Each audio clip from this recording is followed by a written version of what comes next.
Otra cosa muy interesante es que Él se presentó como Jesús. ¿Por qué se presentó como Jesús si ya no existía como tal? Es decir, ya no era un hombre encarnado en la tierra, sino que era el Cristo.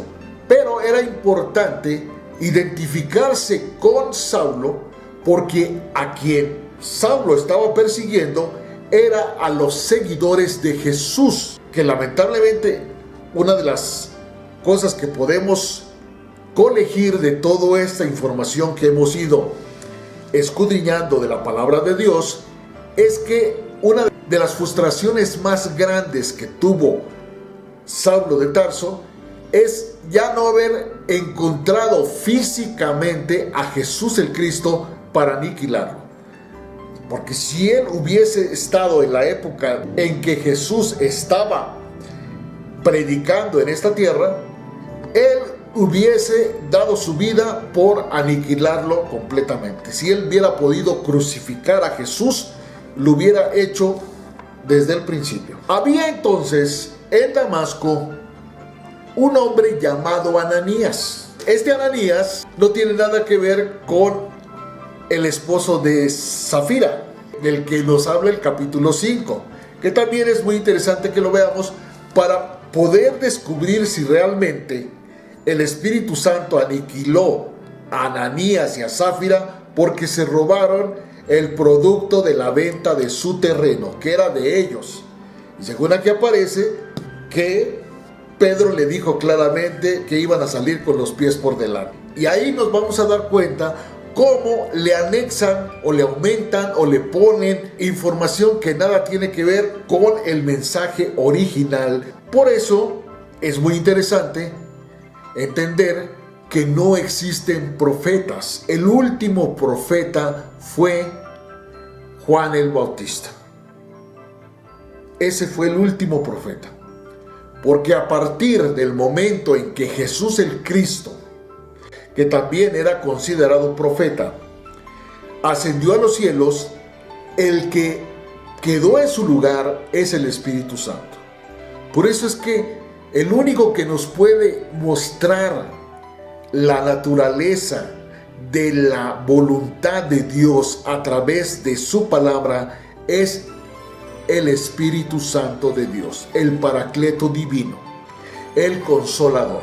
Ananías respondió: Señor, he oído mucho acerca de este hombre, que ha sido un terrible perseguidor de la iglesia.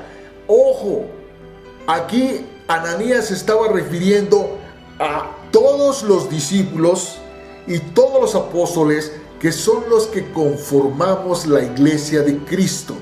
No es un templo, no es una congregación, no es una denominación cristiana, católica, judía, musulmana.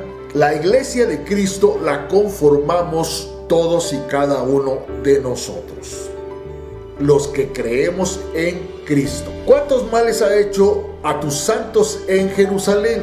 ¿Qué significa la palabra santos? Santo es elegido para Dios. Esos son los santos. No son los que están en las iglesias con una aureola encima y con la cabeza rapada con su tonsura. No se está refiriendo para nada a esos santos, sino a nosotros que somos la iglesia de Cristo y por lo tanto somos santos porque somos elegidos por Dios.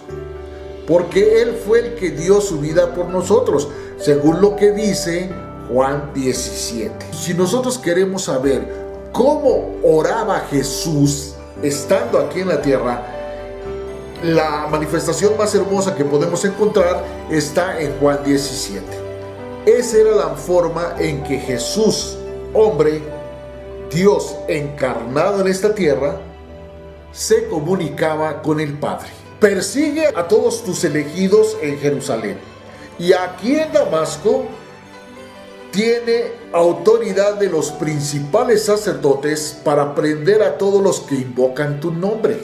La iglesia de Cristo somos aquellos que invocamos. Por eso es tan importante la oración de salvación, cuando invocamos el nombre de Jesús el Cristo para que entre a morar dentro de nosotros. Y entonces el Señor le dijo: ve, porque instrumento escogido me es este para llevar mi nombre en presencia de los gentiles, de los que no son judíos, del resto de todas las etnias de la humanidad, porque raza solamente hay una, la raza humana, que está dividida en diferentes etnias. Eso es muy distinto.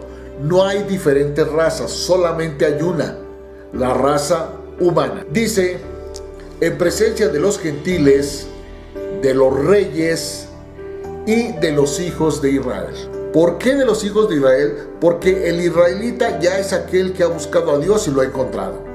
Pero los hijos, es decir, nuestra descendencia, que podamos manifestarles o transmitirles la luz del Evangelio de Cristo. Hacer que les resplandezca a nuestros hijos la luz del Evangelio. Porque yo le mostraré cuánto le es necesario padecer por mi nombre.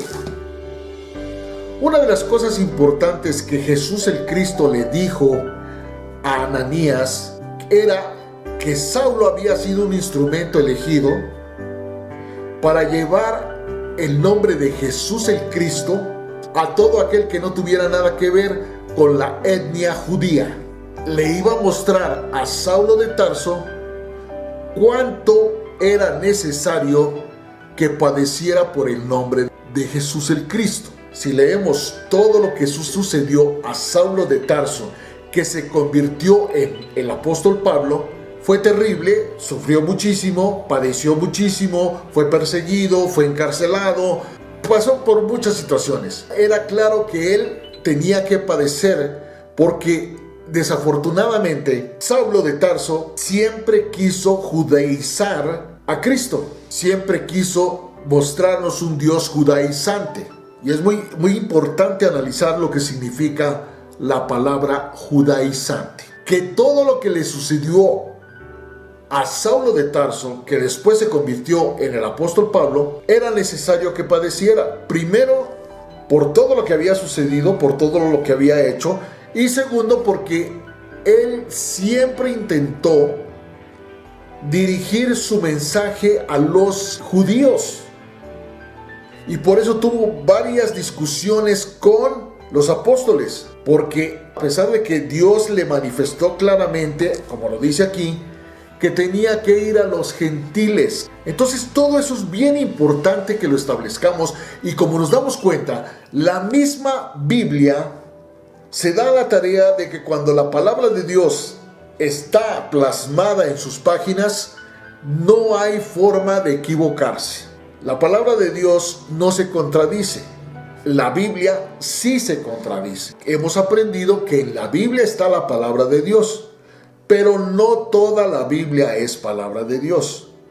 Y cuando nos damos a la tarea de escudriñar la palabra y encontramos que allí está plasmado, como lo estamos viendo ahorita, la palabra dicha por el Espíritu Santo de Dios, la palabra dicha por Jesús el Cristo, la palabra dicha por el Dios Todopoderoso, no hay forma de equivocarse, no hay forma de malinterpretar lo que ellos nos dicen, por la sencilla razón de que en la palabra de Dios no hay contradicción, cosa que sí sucede en muchas de las páginas que encontramos en la Biblia y que se relacionan con los 613 mandamientos de Moisés y con los ministerios de Pablo. En ese mismo instante cayeron de sus ojos como escamas y recobró la vista. Se levantó e inmediatamente fue bautizado. Entonces nótese que hay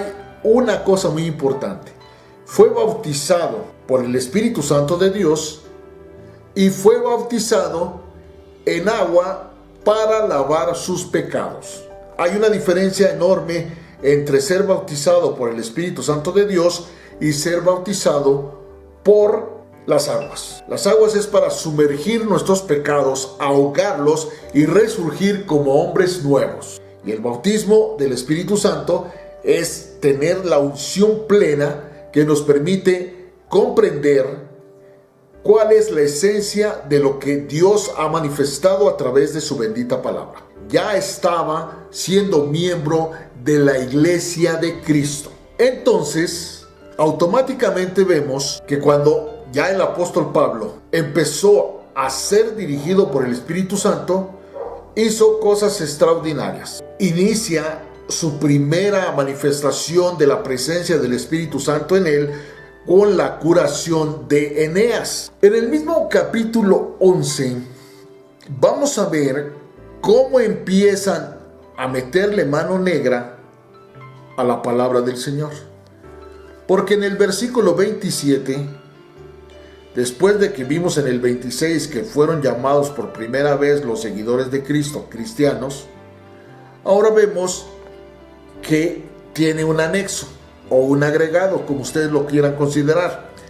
En aquellos días unos profetas descendieron de Jerusalén a Antioquía, y levantándose uno de ellos llamado Agabo, daba a entender por el Espíritu, aquí dice Espíritu con E mayúscula, lo que da a entender que por el Espíritu Santo de Dios, que vendría una gran hambre en toda aquella tierra habitada, la cual sobrevino en el tiempo de Claudio. Esto es muy importante para entender que el César en ese tiempo era Claudio en Roma. Entonces ya podríamos establecer de qué época estamos hablando, porque si vemos en qué época estuvo gobernando Claudio César, nos daremos cuenta de qué época estamos hablando. Entonces los discípulos, cada uno conforme a lo que tenía, fíjese bien, determinaron enviar un socorro a los hermanos que habitaban en Judea, lo cual en efecto hicieron, enviando a los ancianos por mano de Bernabé y de Saulo. Allí empieza no solamente el nombramiento de los primeros seguidores de Cristo llamados cristianos, sino que también empieza ya el llamamiento de estarle sacando el dinero a la gente, y ponen de pretexto a Judea para que lleven Saulo y Bernabé, que eran verdaderos cristianos, el dinero. Entonces allí empiezan a meterle a la gente la cuestión de que lo espiritual tiene que ir acompañado de lo material. Por eso hay algunos pastores como Cash Luna que dicen que a la iglesia, templo, hay que llevar dos cosas: la Biblia para escuchar la palabra del Señor y la chequera para adorar al Señor, dando a entender claramente que a Dios se le adora con cash, con dinero, con billete, con oro, con plata, con cosas materiales. Y ahí empezamos a ver que ya son anexos que tiene la palabra de Dios. Esa es la esencia de todo lo que estamos viendo.